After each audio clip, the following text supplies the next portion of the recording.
22A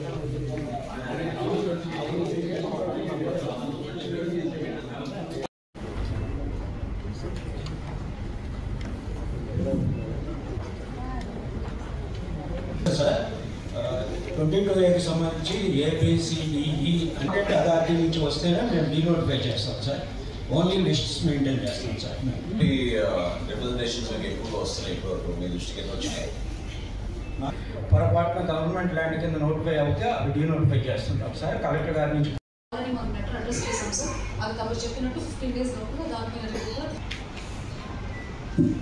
okay, will move on to revenue. అంటే identify APIC issues solve అయిందా? అదేమి estimate అయింది సార్ మనకి ఎల్ఐ ప్రపోజల్స్కి. డైరెక్ట్ పర్చేజ్ అయితే కొంచెం తగ్గదు సార్. నెగోషియేషన్ చేసి కన్సెంట్తో 1 కిలోమీటర్ NH 1.5 కిలోమీటర్ చూస్తుంటేనే కనిపిస్తూ ఉంటుంది సార్. సోమవారపడి మన ఆశ్రమం కాలేజీకి ఏమో ఫ్రంట్ సైడ్, ఆటో నగర్కి వచ్చేమో బ్యాక్ సైడ్ వస్తుంది. మధ్యలో రైల్వే ట్రాక్ ఉంది.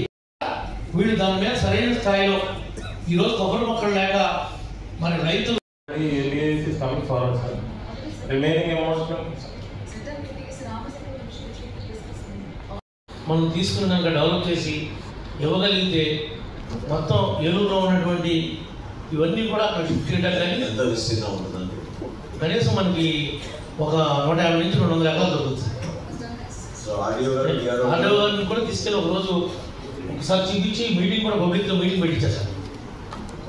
ప్యాకింగ్ చేసి ఇతర రాష్ట్రాలకు కూడా మన కొబ్బరి మొక్కలు తీసుకెళ్ళి అమ్మేటువంటి స్కామ్ కూడా జరుగుతుంది సార్.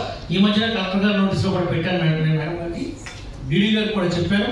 క్రిమినల్ కేసు కూడా పెట్టించాను సార్ 1 కేసులో. ఇవన్నీ కూడా కొద్దిగా నియంత్రణ చేయమని చెప్పి తమ ద్వారా జిల్లా కలెక్టర్ గారిని యంత్రాంగాన్ని కోరుకుంటాను సార్. అట్లా రాంగ్ రాసిన మీద మీరు ఏమైనా యాక్షన్ తీసుకుంటారా? Because harassing the common man.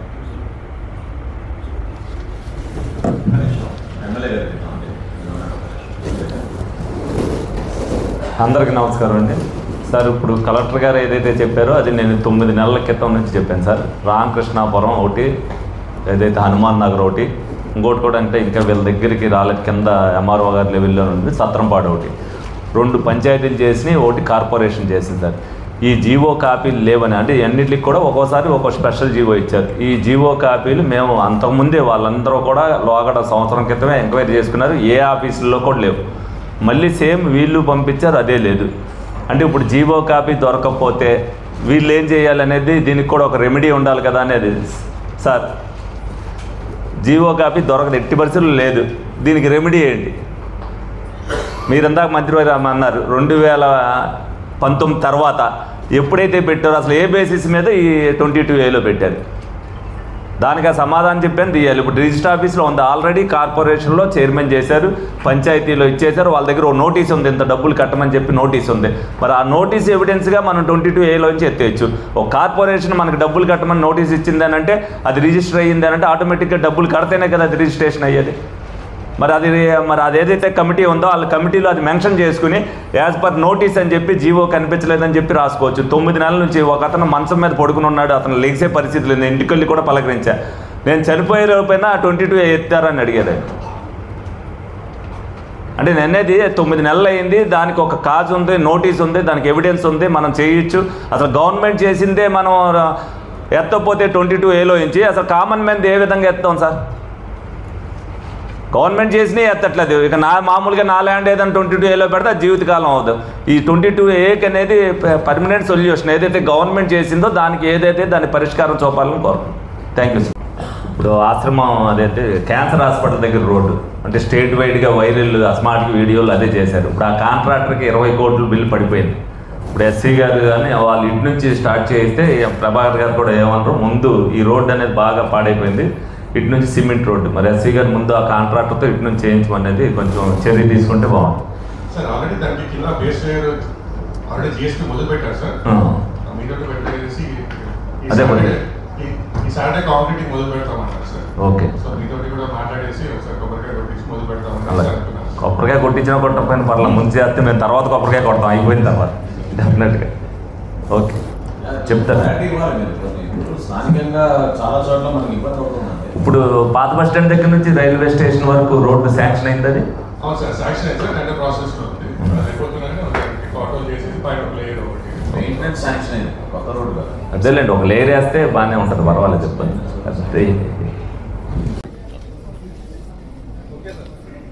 అందరూ నమస్కారం అండి. ఈరోజు ఏలూరు జిల్లా డిఆర్సి సమావేశం ప్రధానంగా ప్రజలు ఎదుర్కొంటున్న ముఖ్యమైన సమస్య, గతంలో అనేక పొరపాట్ల వలన రెవెన్యూ రికార్డ్స్లో భూముల్ని చుక్కలు పెట్టడం, 22A అని చెప్పడం, రెడ్ టిక్కులు పెట్టడం, దేవాదాయ భూమి అని చెప్పడం, లేదా ఇది పోరంబోకు భూమి అని చెప్పడం.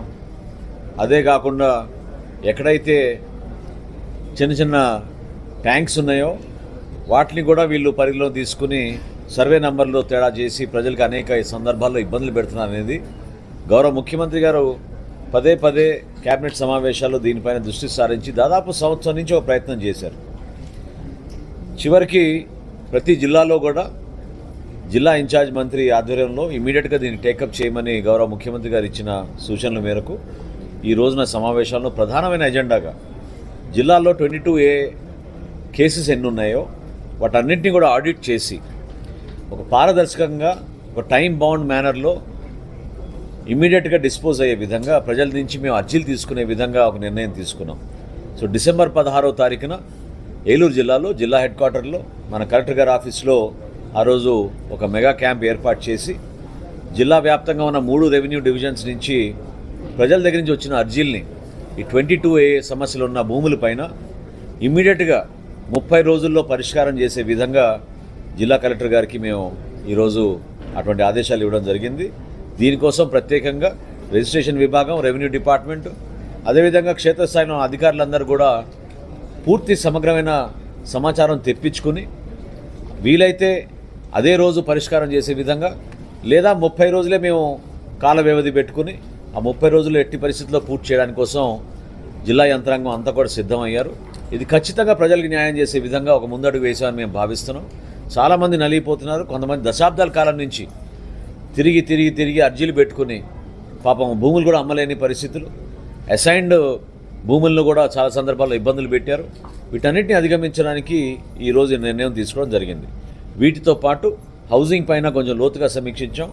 జిల్లాలో ఖచ్చితంగా మార్చి 31వ తారీఖు వరకు ఎట్టి పరిస్థితుల్లో కూడా 38,000 గృహాలు నిర్మాణం చేసుకునే అవకాశం ఉంది. కాబట్టి కనీసం వాళ్ళందరినీ కూడా ప్రోత్సహించి ఒక టార్గెట్ రూపంలో అన్ని నియోజకవర్గాల్లో కూడా యుద్ధ ప్రాతిపదికన, ఎందుకంటే ఈ సమయంలో మనం కన్స్ట్రక్షన్ వర్క్ అంతా కూడా మనం ప్రారంభించుకోవచ్చు. కాబట్టి ఆ 38,000 గృహాలు ప్రజలకి అందుబాటులో తీసుకొచ్చే విధంగా ప్రభుత్వం నుంచి ఉన్న 2 పథకాలు, ప్రధానమంత్రి ఆవాస్ యోజన నుంచి గ్రామీణం మరియు అర్బన్ ప్రాంతాల్లో కూడా ఇది టేకప్ చేద్దామని ఈరోజు నిర్ణయించుకున్నాం. దానికి కావాల్సిన సౌకర్యాలు, వెసులుబాట్లు అవన్నీ కూడా డిపార్ట్మెంట్ నుంచి కలెక్టర్ గారి ఆధ్వర్యంలో ఇమీడియట్గా దాన్ని టేకప్ చేయమని కోరడం జరిగింది.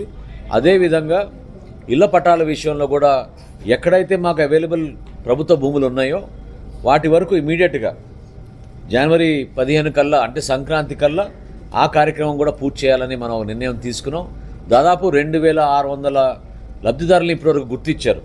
ఎవరైతే అర్హత ఉందో వాళ్ళందరికీ కూడా ప్రభుత్వం నుంచి అనుమతి తీసుకున్న తర్వాత భూములు వాళ్ళకి కేటాయించుకుని ఇళ్ల పట్టాలు అందించే విధంగా కార్యక్రమం ఈరోజు మేము లోతుగా సమీక్షించిన ఈ హౌసింగ్ వ్యవస్థ పైన, హౌస్ సైట్స్ వ్యవస్థ పైన, 22A పైన ఈ నిర్ణయం తీసుకోవడం జరిగింది. దీంతోపాటు R&B రహదారుల విషయంలో రాష్ట్ర ప్రభుత్వం ఆల్రెడీ ముఖ్యమంత్రి గారు చెప్పిన విధంగా గోతులు లేని రహదారులు ఏర్పాటు చేయాలి. ఎక్కడ కూడా ట్రాఫిక్ యాక్సిడెంట్స్ జరగకూడదు. వాటి కోసం సేఫ్టీ ప్రికాషన్స్ తీసుకునే విధంగా ఎస్సీ R&B గారిని మేము నివేదిక కోరాం. జిల్లా పరిషత్ చైర్పర్సన్ గారు కూడా ఆమె స్వయంగా పర్యటించిన ప్రాంతాల్లో ఏవైతే కొన్ని రోడ్లు బాగా డ్యామేజ్ అయినాయో వాటిపైన ఒక నివేదిక అందించారు. ఇమీడియట్గా వాటిపైన కూడా మేము చర్యలు తీసుకుని రాబోయే 2 వారాల్లో రాష్ట్ర ప్రభుత్వం నుంచి వచ్చిన ఆదేశాల మేరకు ఇమీడియట్గా ఈ రోడ్ల మెయింటెనెన్స్ కూడా ఇమీడియట్గా టేకప్ చేసేటట్టు ఒక ప్రణాళికబద్ధంగా చేసుకుంటూ వెళ్తాం. గౌరవ శాసనసభ్యులు పోలవరం కానివ్వండి, దెందులూరు కానివ్వండి, ఏలూరు కానివ్వండి, వీళ్ళందరూ కూడా ఉంగుటూరు ప్రాంతాల్లో కూడా ఎక్కడైతే ఈ సమస్యలు ఎక్కువగా తీవ్రంగా ఉన్నాయో వాటి గురించి వివరించారు. తప్పకుండా వాటికి ప్రాధాన్యత ఇచ్చుకుంటూ రాబోయే రోజుల్లో అది కూడా పూర్తి చేస్తానని మీ దృష్టికి తీసుకొస్తున్నాను. ధాన్యం కొనుగోలు పైన కొంతవరకు రాష్ట్ర వ్యాప్తంగా జరుగుతున్న ప్రక్రియని గౌరవ సభ్యులందరూ కూడా వివరించాం. గతంలో ఎప్పుడు లేని విధంగా అద్భుతమైన కార్యక్రమం జరుగుతోంది. గత సంవత్సరంతో పోల్చుకుంటే రాష్ట్రంలో ఈ రోజుకి 2 లక్షల మెట్రిక్ టన్నుల అదనంగా మేము ధాన్యం సేకరించాం. 1800 కోట్ల రూపాయలు ఆల్రెడీ రైతుల ఖాతాల్లోకి మేము డబ్బులు జమ చేశాం. కేవలం 4 గంటల 5 గంటల వ్యవధిలోనే రైతులకి ఈ వెసులుబాటు కల్పించి ధాన్యం కొనుగోలు చేయగానే వాళ్ళకి ఒక పారదర్శక విధానంలో ముందు తీసుకెళ్తున్నాం. కాబట్టి ఆ నమ్మకంతో గత సంవత్సరంతో పోల్చుకుంటే ఈ రోజుకి 30,000 మంది రైతులు అదనంగా రాష్ట్ర ప్రభుత్వానికి ఈ ధాన్యం వాళ్ళు కష్టపడి పండించిన ధాన్యాన్ని అమ్మడం జరిగింది. ఇది చాలా అద్భుతమైన కార్యక్రమం. దీని ద్వారా రైతాంగానికి ఒక చక్కటి సంకేతం, భద్రత, అదేవిధంగా భరోసా గౌరవ ముఖ్యమంత్రి గారు చంద్రబాబు నాయుడు గారు, అదేవిధంగా గౌరవ ఉప ముఖ్యమంత్రి గారు పవన్ కళ్యాణ్ గారి నాయకత్వంలో ఈ కార్యక్రమాన్ని మేము చాలా లోతుగా ప్రజల్లోకి తీసుకెళ్తున్నాం. ఈరోజు కూడా ధాన్యం కొనుగోలు కేంద్రాలు కొన్ని సందర్శించిపోతున్నాం. అక్కడ కూడా వాస్తవ పరిస్థితులు తెలుసుకుని ఎక్కడ ఇబ్బంది రాకుండా చూసుకునే విధంగా మేము ఈ కార్యక్రమాన్ని చేస్తాం. మొట్టమొదటిసారి రైతాంగానికి, ప్రత్యేకంగా కౌలు రైతుల కోసం ఉచితంగా టార్పాలను ఇచ్చే విధంగా ప్రతి రైతు సహాయ కేంద్రాల్లో 25 టార్పాలను మినిమం ఏర్పాటు చేయమని జాయింట్ కలెక్టర్ గారికి ఆదేశాలు ఇవ్వడం జరిగింది. 28 తారీఖు తర్వాత వర్షాలు వచ్చే సూచనలు కనపడుతున్నాయి. కాబట్టి కోతలకు దగ్గర ఉన్న రైతులందరినీ కూడా ప్రోత్సహించి వ్యవసాయ శాఖ, అదేవిధంగా పౌర సరఫరాల శాఖ, రెవెన్యూ సిబ్బంది ముగ్గురు కూడా క్షేత్రస్థాయిలో పర్యటించి మన జిల్లాలో గత సంవత్సరంతో పోల్చుకుంటే 4,50,000 మెట్రిక్ టన్నుల ధాన్యం మనం టార్గెట్గా పెట్టుకున్నాం. ధాన్యం సేకరణ ఈ రోజుకి ఆల్రెడీ 1,47,000 మెట్రిక్ టన్నులు ధాన్యం సేకరించాం. ఇక్కడ కూడా రైతాంగం చూసుకుంటే మనం గత సంవత్సరం కన్నా 35% ఎక్కువ మంది రైతులు రాష్ట్ర ప్రభుత్వానికి వాళ్ళు కష్టపడి పండించిన ధాన్యాన్ని అందించారు. కాబట్టి ఒక అద్భుతమైన వనరులు కలిగిన జిల్లా. మన జిల్లాలో మనకి ఏ విధంగా అభివృద్ధి చేయగలుగుతామో ఒక ప్రణాళికబద్ధంగా చేసుకుంటూ ముందుకెళ్దామనే ఒక పట్టుదలతోటి అందరం కూడా ఒక మంచి టీమ్ స్పిరిట్తో పనిచేస్తున్నాం. రాబోయే రోజుల్లో ఉద్యాన పంటలపైన ఈ ప్రాంతాల్లో పరిశ్రమలు వచ్చే విధంగా కూడా ఒక ప్రణాళిక సిద్ధం చేసుకున్నాం. మొన్న పార్ట్నర్షిప్ సమ్మిట్లో విశాఖపట్నంలో ఒక 5 ఇండస్ట్రీస్ ఎంఓయూలు ఎంటర్ అయినాయి. ఆ 5 ఇండస్ట్రీస్ని కూడా మేము ఆల్రెడీ కలెక్టర్ గారు వాళ్ళతో టచ్లోకి వెళ్ళారు. వాళ్ళకి ఎటువంటి సమస్యలు ఉన్నా, భూ కేటాయింపులుగైనా లేదా మేము అందించాల్సిన సౌకర్యాల విషయంలో కూడా ప్రభుత్వం నుంచి, అది కరెంటు కానివ్వండి, వాటర్ కానివ్వండి, ఎక్కడ కూడా జాప్యం జరగకుండా వాళ్ళకి అందించే విధంగా చర్యలు తీసుకుంటామని ఈ సందర్భంగా ఈ డిఆర్సీలో ఈరోజు చర్చించుకున్నాం.